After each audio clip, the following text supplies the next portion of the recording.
میں تمام honourable members of cabinet کو دل کی گہرائیوں سے خوش آمدید کہتا ہوں اور آپ سب کا شکر گزار ہوں کہ آپ یہاں پر تشریف لائے. کل میں راولپنڈی میں GHQ میں ہمارے پاک فوج کے ایک بہت ہی دلیر اور professional officer major Adnan Aslam وہ KP میں جو خوارج ہیں، دہشت گرد ہیں، ان سے لڑتے ہوئے انہوں نے اپنی جان کی قربانی دی. اور کل وہاں پر ان کا نماز جنازہ تھا تو ہم سب وہاں پر شریک تھے. تو ان کے خاندان کے افراد سے بھی ہماری ملاقات ہوئی. ان کے والد آپ یقین کریں کہ انتہائی جذبے میں تھے اور مجھے انہوں نے کہا، سپاسالار بھی موجود تھے کہ میرے بیٹے نے شہادت دی ہے تو مجھے اس کے اوپر بڑا فخر ہے. ان کے جو فادر ان لا وہ بھی وہاں پر موجود تھے. انہوں نے کہا کہ آپ دیکھیں کہ انہوں نے جو شہادت کا جام نوش کیا ہے ہمارے لیے فخر کی بات ہے. سب سے بڑھ کے ان شہید کی 2 بہنیں تھیں اور انہوں نے میرے سامنے، فیلڈ مارشل کے سامنے اور ڈیفنس منسٹر کے سامنے، انفارمیشن منسٹر بھی تھے، کہا کہ وزیر اعظم ہم ایک بہت دلیر بھائی کی بہنیں ہیں اور ہمارے بھائی نے بہت عظیم قربانی دی ہے. ہمارا فیصلہ ہے کہ ہم بھی اسی راہ میں قربانیاں دیں گے. یہ ہے وہ جذبہ جس کی ایک مثال میں نے آپ کو یہاں پر دی ہے. اور آپ دیکھیں کہ یہ خالی ایک میجر عدنان نہیں، کئی میجر، کئی کیپٹن، بریگیڈیئر جنرل، سپاہی، لانس نائک، انہوں نے شہادتوں کا ایک نئی تاریخ رقم کی ہے. اور اس کے اوپر پاکستانی قوم کو، اور وہ کن سے لڑ رہے ہیں؟ وہ پاکستان کے دشمنوں سے. اور یہ جو مارکا ہوا ہے جس میں میجر عدنان نے اپنی جان کی قربانی دی ہے، یہ جذبہ، یہ آپ باتوں سے تو آپ الفاظ کے ساتھ ایک اس کی ادائیگی، اس کا حق ادا کر سکتے ہیں، لیکن جو جان دیتا ہے، جو قربانی دیتا ہے، جو بندوق کے سامنے، توپ کے سامنے جو کھڑا ہوتا ہے، اس کی کیفیت کو کوئی نہیں جان سکتا. اور پھر اس کے نتیجے میں ہم نہ صرف اپنی افواج پاکستان کے شکر گزار ہوں، ان کو ہدیہ تبریک پیش کریں، ان شہداء کو، ان غازیوں کو، جو لوگ آج اس ملک کے اندر زہریلا پروپیگنڈا کر رہے ہیں، جو لوگ اس ملک کے اندر آج ان قربانیوں کی جس طرح تصدیق کر رہے ہیں سوشل میڈیا کے اوپر، اس کی میں سمجھتا ہوں کہ جتنی بھی سخت الفاظ میں مذمت کی جائے وہ ناکافی ہے. کیونکہ یہی وہ اسپرٹ ہے، یہی وہ جذبہ ہے جو آج پاکستان کو ان خوارج سے ہمیشہ کے لیے نجات دلوانے کے لیے قربانیاں وہ دے رہے ہیں. وہ اپنے گھروں کو، اپنے ماں باپ کو، جب وہ ان کے پاؤں کو ہاتھ لگا کر اپنی بال بچوں کو کہتے ہیں کہ ہم جا رہے ہیں، ہم دفاع کے لیے اور اپنے وطن کی حفاظت کے لیے، اور جا کے بارڈرز پہ جائیں گے. ان کی ماں باپ کی کیفیت کو سمجھیں، آپ ان کے بچوں کی کیفیت کو سمجھیں، ان کی بیویوں کو، بہنوں کی، ماؤں کی. میں سمجھتا ہوں کہ اس سے بڑا، میں سمجھتا ہوں کہ ظلم اور زیادتی ہم اپنے آپ کے ساتھ اور اس ملک کے ساتھ اور اس قوم کے ساتھ نہیں کر رہے ہوں گے اگر ہم نے اس فتنے کی بیخ کنی نہ کی. With moral courage, with commitment, unwavering commitment. میں سمجھتا ہوں کہ ہمارا آج یہ فرض اولی ہے، ملی فرض ہے، سیاسی فرض ہے، قومی فرض ہے کہ ہم اس فتنے کی مکمل طور پر اس کی بیخ کنی کریں، چاہے وہ اپنا پاکستان کے اندر سوشل میڈیا پلیٹ فارمز پہ ہیں، چاہے ملک سے باہر بیٹھے ہوئے ہیں. ان کی شناخت کریں، ان کو سنگل آؤٹ کریں، ان کو کال آؤٹ کریں.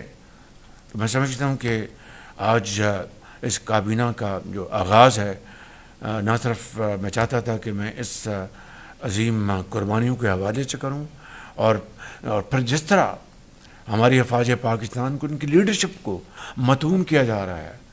یہ میں سمجھتا ہوں کہ نہ صرف ناقابل برداشت ہے، اس کا میں سمجھتا ہوں کہ آخری حد تک جا کر اس کا ہمیں سرے کا پتہ لگانا ہوگا، اس کا سر کچلنا ہوگا بالکل. تو یہ میں چاہتا تھا کہ آپ کی خدمت میں بات کروں. اور اسی طرح ہمارے جو ہمارے جو بحری امور ہیں چودھری انوار، ان کی والدہ محترمہ کا انتقال ہو گیا. ملک رشید صاحب جو ہمارے ایم او ایس ہیں، ان کے بڑے بھائی کا انتقال ہو گیا. اور جو ہمارے صادق سنجرانی صاحب جو ہمارے فارمر چیئرمین تھے سینٹ کے، ان کی والد محترم کا انتقال ہوا. تو یہ میں چاہتا ہوں کہ اجتماعی دعا کے لیے ہاتھ اٹھائیں جائیں. سردار صاحب دعا فرمائیں آپ ذرا.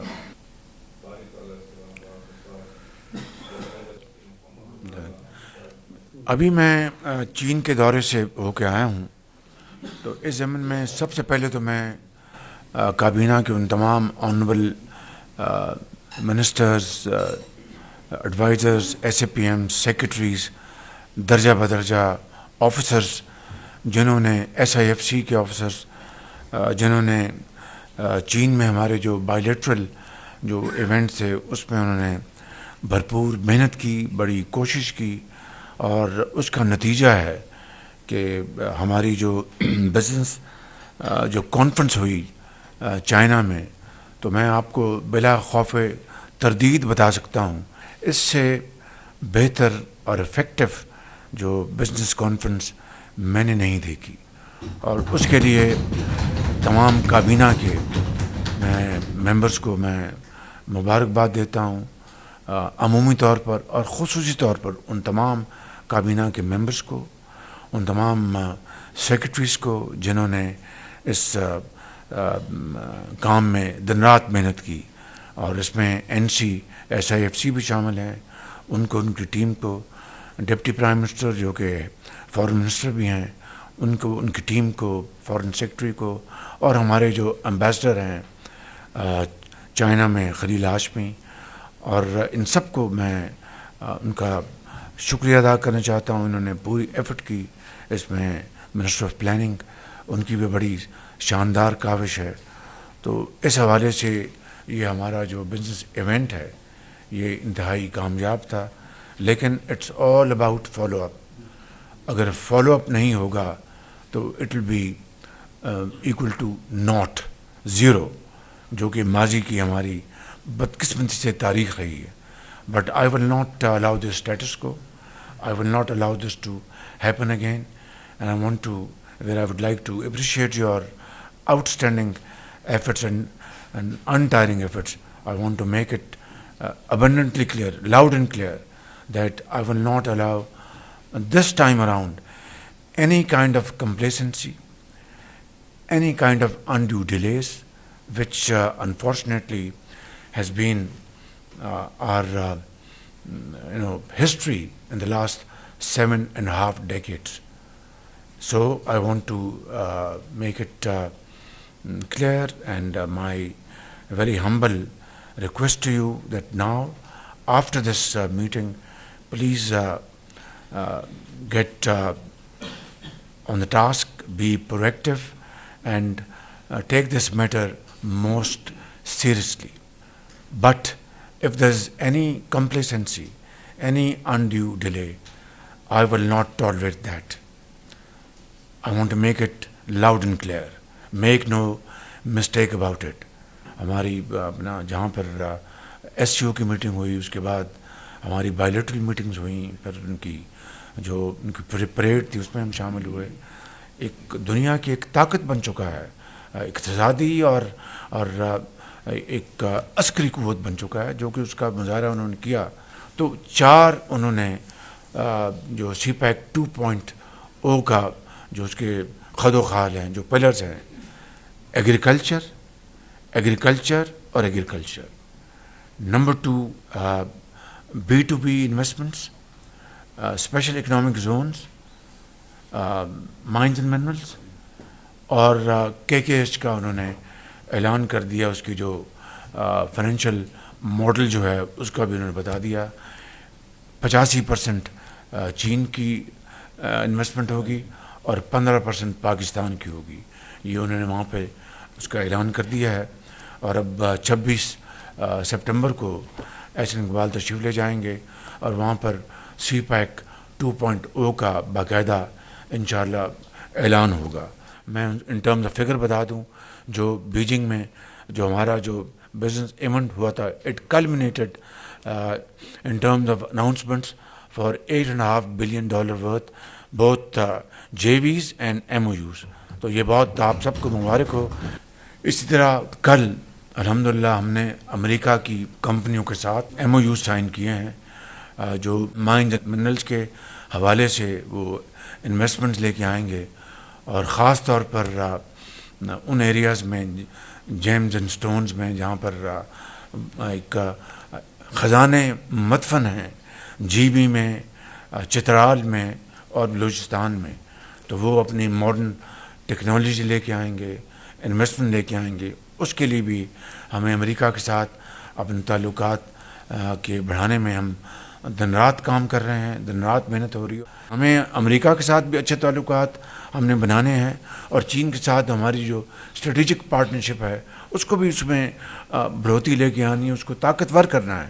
کل جو ڈیلیگیشن آیا میں نے بتایا کہ 2015-16 میں نواز شریف کی گورنمنٹ میں ہم نے 5 پلانٹس لگائے LNG کے, اس میں 4 گئے جی کو جو امریکن کمپنی اور ایک سیمنز کو گیا. اور جی کا پریزیڈنٹ آیا, چیئرمین میاں نواز شریف کو اسی آفس میں انہوں نے کہا کہ چیئرمین نے کہ prime minister Nawaz Sharif, we are very grateful to you for awarding these contracts, but I want to say something more. I am chairman of GE. I have not come across a more transparent procurement procedure than this one around the globe. And number 2, he said that Prime Minister, you have secured the most cost-effective, contract. The prices are the lowest we have sold these plants anywhere in the world. And 3, these machines are the latest and the most efficient machines. دس از دا وے. زندگی میں نام کمانے کا یہی طریقہ اور کوئی طریقہ نہیں بالکل, کہ ایمانداری, محنت اور محنت اور محنت. اب میں بات سیلاب کی کروں گا. سیلاب نے بڑی تباہی مچائی ہے. گلگت بلتستان, AJK میں تو کم اس کے نقصانات ہوئے, پھر KP, پھر آپ دیکھیے پنجاب میں تباہی مچا دی سیلاب نے. اور اب سندھ کی وادیوں میں جو یہ پانی اب داخل ہو رہا ہے وہاں پر پنجنت کراس کر کے, تو میں سمجھتا ہوں کہ یہ جو تباہ کاری ہوئی ہے یہ ہر لحاظ سے بے پناہ تباہی ہوئی ہے. اور موسمیاتی جو چیلنجز ہیں, میں نے منسٹر جو کلائمیٹ چینج ہیں ان کی جو سیکرٹری ہیں, میں نے ان کو ذمہ لگایا, you have to come up with programme. یہ نہیں کہ آپ راتوں رات جو موسمیاتی جو تبدیلیاں اس سے ہم اس کو نمٹ لیں گے. بہت بڑے چیلنجز ہیں, اس میں اکیلا پاکستان کچھ بھی نہیں کر سکتا, سب کو مل کے کرنا. But he has to come up with a road map. زراعت میں جو اس کی نقصان ہوا ہے وہ اس کی باقاعدہ میں نے ٹاسک لگا دیا. انشاءاللہ ارلی نیکسٹ ویک سامنے آ جائے گا کہ آپ کی جو چاول, آپ کا جو میز ہے, آپ کا جو گنا ہے, آپ کی جو ویٹ تو ابھی لگنی ہے, ویٹ کا تو بھی اس کی سوئنگ ہونی ہے, تو آپ کی جو کاٹن ہے اس میں کیا نقصانات ہوئے ہیں اس کی باقاعدہ ایک اسسمنٹ ہو رہی ہے. وہ انشاءاللہ نیکسٹ ویک میں کابینہ میں بھی لے کے آؤں گا, اور ایک ہم اسپیشل میٹنگ بلا رہے ہیں اس میں بھی اس کو انشاءاللہ ہم لے کے آئیں گے. لیکن میں سمجھتا ہوں کہ آپ کو علم میں ہے کہ کوئی تقریباً 1000 کے لگ بھگ پاکستانی بھائی بہنیں بچے وہ اس سیلاب کی نظر ہو چکے ہیں, اللہ کے پیارے ہو گئے ہیں. ہزاروں زخمی ہوئے ہیں, ہزاروں ایکڑ زمین جو ہے, ابھی تو ہمیں پنجاب کا اندازہ ہے, KP سے یہ سیلاب گزر آیا, ہزاروں ایکڑ پنجاب میں زمین جو ہے وہ فصلیں زیر آب ہیں. اب سندھ میں جانا ہے, ہم سب اللہ تعالیٰ سے دست بدعا ہے کہ سندھ میں اس کا نقصان کم ہو, کیونکہ پانی کا جو بہاؤ کا رفتار بھی اور اس کی جو لیول ہے وہ بھی اس میں کمی آئی ہے, اور خدا کرے کہ سندھ میں اس کے نقصانات کم ہو. لیکن بہرحال یہ سیلاب ہے تو اس سے جو اس کی تباہ کاری جو ہے اس سے جو نقصانات، جو انسانی جانیں جو اللہ کو پیاری ہو گئیں، زخمی ہوئے، اور اب جو اقتصادی نقصانات جو ہیں، اس حوالے سے آج کابینہ مشاورت کے بعد کلائمیٹ ایمرجنسی اور زرعی ایمرجنسی اس کا اعلان کر رہی ہے، اور ساتھ ہی ایک کمیٹی کانسٹیٹیوٹ ہم کر رہے ہیں جناب احسن اقبال صاحب کی سربراہی میں، جس میں متعلقہ وزراء اور متعلقہ سیکرٹریز ہوں گے اور صوبوں کے چاروں چیف سیکرٹریز ہوں گے، تاکہ اس کے اوپر فی الفور کام شروع کیا جا سکے۔ آج یہ جو ہم نے اعلان کر رہے ہیں، اس کے فی الفور بعد ہم ایک میٹنگ بلائیں گے ایپیکس لیول پہ، جس میں چاروں وزرائے اعلیٰ اور چیف منسٹرز اور متعلقہ آفیسرز ہوں گے، تاکہ اس کے اوپر ہم بڑی ارگ ریزی کے ساتھ گفتگو کر کے ایک پالیسی بنائیں۔